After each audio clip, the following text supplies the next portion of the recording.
Lazy Jack.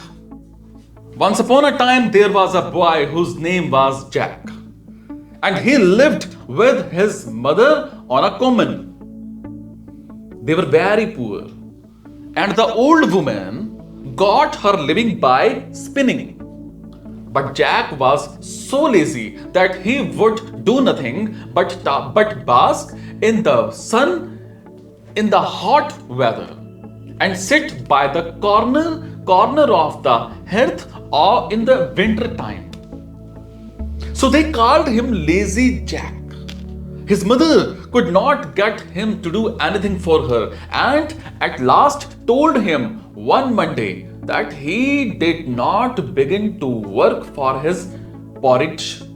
So she would turn him out to get his living as he could. This rose Jack, and he went out and hired himself for the next day a neighboring farmer for a penny. But as he was coming home, never having had any money before, he lost it in passing over a brook. "You stupid boy," said his mother. "You should have put it in your pocket." "I will do so another time," replied Jack. On Wednesday, Jack went out again and hired himself to a cow keeper, who gave him a jar of milk for his day's work. Jack took the jar and put it into the large pocket of his jacket, spilling it all long before he got home. "Dear me," said the old woman, "you should have carried it on your head." "I will do so another time," said Jack. So on Thursday, Jack hired himself again to a farmer who agreed to give him a cream cheese for his services. In the evening, Jack took the cheese and went home with it on his head. By the time he got home, the cheese was all spoiled, part of it being lost and part matted with his hair. "You stupid lout," said his mother.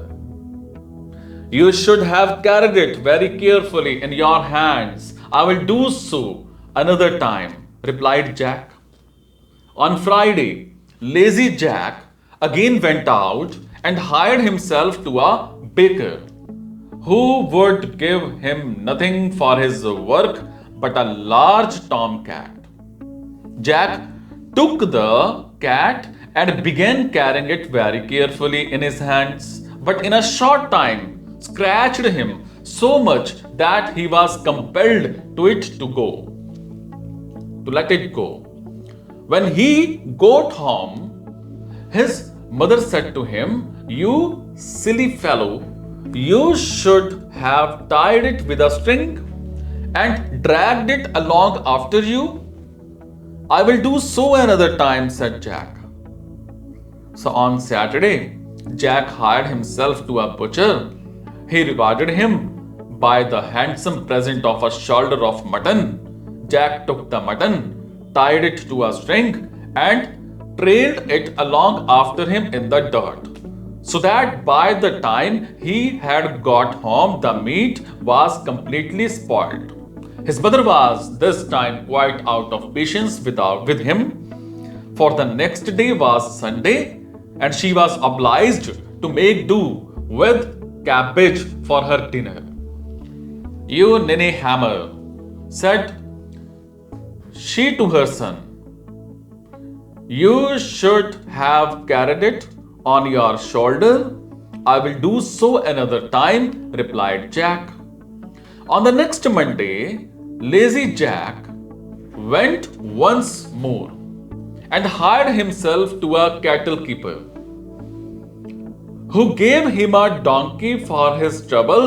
Jack found it hard to hoist the donkey on his shoulders, but at last he did it and began walking slowly home with his prize. Now, it happened that in the course of his journey, there lived a rich man with his only daughter, a beautiful girl, but deaf and dumb. Now, she had never laughed in her life. And the doctors said she would never speak till somebody made her laugh. This young lady happened to be looking out of the window when Jack was passing with the donkey on his shoulders with the legs sticking up in the air.